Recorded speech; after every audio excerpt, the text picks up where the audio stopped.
রাত পোহালেই ঈদ, এর মধ্যেই অনেকে প্রিয়জনের সঙ্গে ঈদ উদযাপনে ঢাকা শহর ছেড়েছেন। এ বিষয়ে আরও জানাতে রাজধানী সদরঘাট থেকে যুক্ত হয়েছেন রকিবুল রাহাত, বিমানবন্দর স্টেশনে আছেন দেবরাজ দেব, এছাড়াও গাবতলী বাস টার্মিনাল থেকে যুক্ত হয়েছেন সহকর্মী আসিফ ইকবাল। তবে শুরুতে আমরা একটু সদরঘাটের খবরাখবর জানতে চাই। রাহাত, এখন রাত প্রায় 9:30 বাজে, একদম দিনের শেষ মুহূর্তের ঈদযাত্রায় ঘরমুখো মানুষের চাপ কতটা দেখছেন সদরঘাটে? মুক্তি, এখন কিন্তু এই দক্ষিণবঙ্গের যতগুলো রুট রয়েছে তার মধ্যে আমরা দেখছি শুধুমাত্র বরিশাল পর্যন্ত যে লঞ্চগুলো যায় সেই লঞ্চগুলোই রয়েছে। অর্থাৎ এর আগের আমরা দেখছি যে সকাল থেকেই কিন্তু এখান থেকে অন্তত বিআইডব্লিউটির দেওয়া তথ্য মতে 70টির বেশি লঞ্চ সকাল থেকে এই সময় পর্যন্ত ছেড়ে গেছে। এবং সদরঘাটের যে স্বাভাবিক চিত্র তাতে কিন্তু আমরা দেখি যে বরিশালের লঞ্চগুলোই সবার শেষে ছাড়ে এবং সেগুলোরও আমরা দেখছি একটি দুইটি করে ইতিমধ্যে ছেড়ে যাওয়া শুরু করেছে মূলত।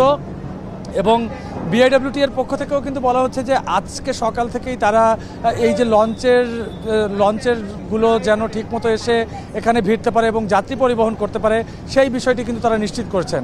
তবে যাত্রীদের পক্ষ থেকে কিছু অভিযোগের কথা বলা হয়েছে। বিশেষ করে অধিকাংশ যাত্রী আমাদেরকে জানিয়েছে যেহেতু যাত্রী সংখ্যা কম ছিল সেক্ষেত্রে অনেক লঞ্চই যাত্রী নিয়ে দীর্ঘক্ষণ অপেক্ষা করার পরেই কিন্তু সদরঘাট ছেড়ে গেছে, সেক্ষেত্রে তাদের বেশ কিছুটা ভোগান্তি হয়েছে।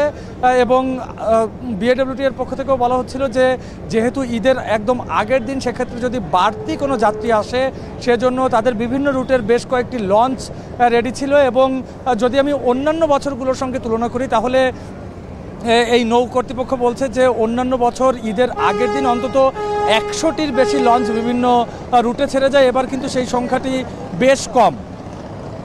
তবে যেহেতু বলা হচ্ছে যে এখন পর্যন্ত পদ্মা সেতুর হবার কারণে যে দক্ষিণাঞ্চলের মানুষের যে ভোগান্তি কমেছে, সেই ভোগান্তির কমাটা কিন্তু আমরা দেখছি যে নৌপথেও সেটি রয়েছে। অর্থাৎ নৌপথে যে আগের যে হুড়োহুড়ি বা কষ্ট করে লঞ্চে ওঠা সেই বিষয়টিও কিন্তু এখন আমরা দেখছি যে সেটি থেকে অনেকটাই মুক্ত পাওয়া যাচ্ছে। মানুষজন সাধারণভাবে এবং খুব স্বাভাবিকভাবেই নির্ঝঞ্ঝাট মুক্ত কিন্তু বাড়িতে ফিরতে পারছে।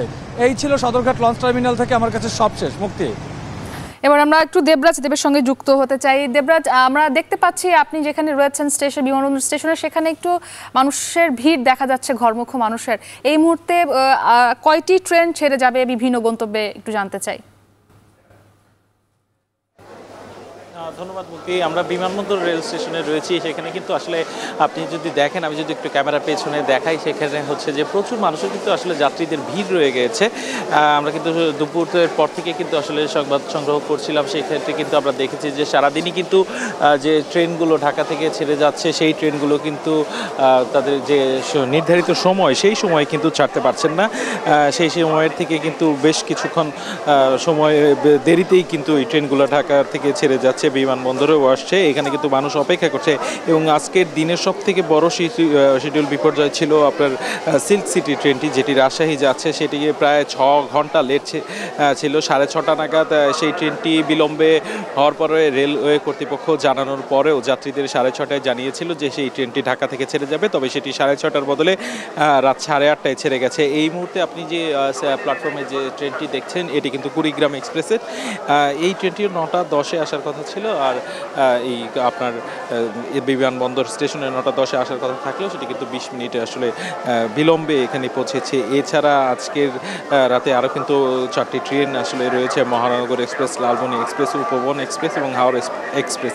সবগুলোরই কিন্তু সম্ভাব্য ছাড়ার সময় দেওয়া রয়েছে, কিন্তু একদম সঠিক যে সময়টি নির্ধারণ করা সেই সময়ের মধ্যে আসলে সেই ট্রেনগুলো এই প্ল্যাটফর্ম ছাড়তে পারবে না বা যাত্রীদের নিয়ে তাদের গন্তব্যের উদ্দেশ্যে আসলে রওনা করতে পারবেন না বলেই কিন্তু আমরা ট্রেনের বিভিন্ন সূত্র থেকে জানতে পেরেছি। এছাড়া মানুষের কিন্তু আসলে এই গরমও কিন্তু একটা ব্যবসা গরমে থাকার কারণে কিন্তু স্টেশন এলাকায় আসলে মানুষের দুর্ভোগও হচ্ছে, কিন্তু সব দুর্ভোগ আসলে পাশ কাটিয়ে তারা কিন্তু প্রিয়জনের সাথে ঈদ পালন করতে যাচ্ছে, কারণ রাত পোহালেই কিন্তু ঈদের সেই মাইন্ডক্ষণ শুরু হয়ে যাবে।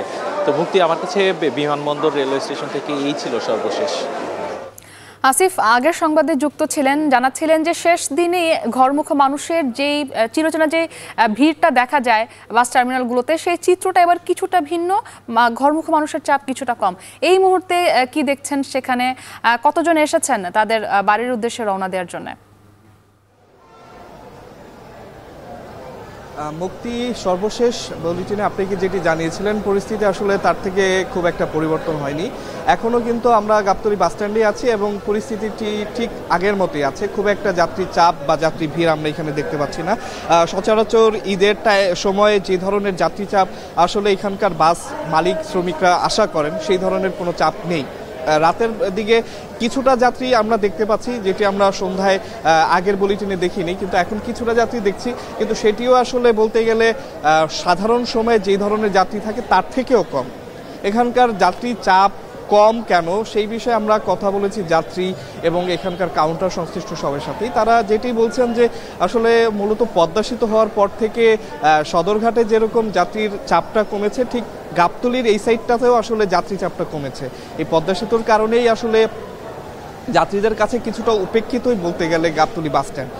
সেই যেই ব্যাপারটা সেটি আছে। আর পাশাপাশি এই ঈদে আপনি জানেন যে একটা দীর্ঘ ছুটি পাচ্ছেন যারা আছেন সবাই। এই দীর্ঘ ছুটির কারণে যারা বাড়ি যাওয়ার তারা কিছুটা আগেই আসলে বাড়ির উদ্দেশ্যে রওনা দিয়েছে। সেক্ষেত্রে যারা সরকারি চাকরিজীবী বা অন্যান্য চাকরিজীবী তারাও তাদেরও ছুটি হয়ে গেছে। আবার যারা গার্মেন্টসের যে ছুটিটি, মানে আমাদের পোশাক শ্রমিকদের যে ছুটিটি, সেটিও আসলে হয়ে গেছে। তো বলতে গেলে যে বড় দুইটি চাপ আসলে এই বাসের উপর পড়ে, সেই বড় দুইটি ছুটি ইতিমধ্যে হয়ে গেছে। সেক্ষেত্রে বলাই যায় যে আসলে বড় যেই চাপটা যাত্রীর, সেটি অলরেডি আসলে এই গাবতলী দেখে ফেলেছে। আর এখন যেটি হয়েছে যে যারা হয়তো শেষ মুহূর্ত পর্যন্ত ছুটি পাননি, তারাই আসলে এখন এই শেষ মুহূর্তে এই তাদের বাড়ির উদ্দেশ্যে রওনা দিয়ে আসলে প্রিয়জনের সাথে ঈদের প্রথম মুহূর্তটি আসলে পালন করার জন্যই আসলে ছুটছেন। আর আমরা এখানে যাত্রীদের সাথে কথা বলে যা জানতে পেরেছি, তারা বলছেন যে তাদের এই ফাঁকা বাস স্ট্যান্ড আসলে তাদের ভালোই লাগছে। তারা এই ফাঁকা নির্ঝঞ্ঝাটভাবেই আসলে যেতে পারছেন। যদিও আসলে যারা এখানে আছেন আমরা বেশিরভাগই দেখেছি যে তারা আগেই টিকিট কেটে রেখেছিলেন এবং ওনারাও সব টিকিটেরই যাত্রী।